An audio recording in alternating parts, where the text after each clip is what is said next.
違例擺嘢嘅公家地，咁點？你講啦，你講。你係咪搞晒全部先？講㗎，唔係，我要問啫，我就係問啫。你要搞我嘅，點解唔搞埋全部人咧？少嘅啫。嗱，有埋屈小姐喺度嘅。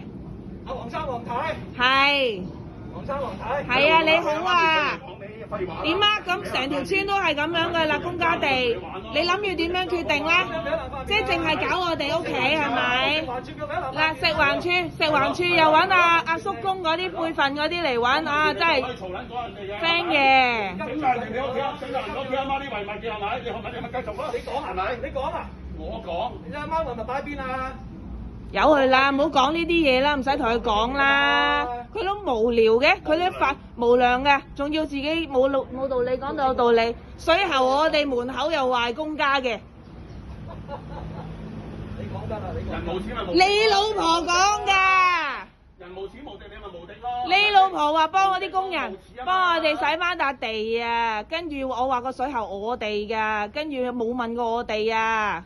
佢話個水喉喺門口公家，我有片㗎。出街嘅嘢，呢條係街嚟嘅，所有喺街嘅嘢咧就可以用嘅。私人物件嚟㗎啦。哦。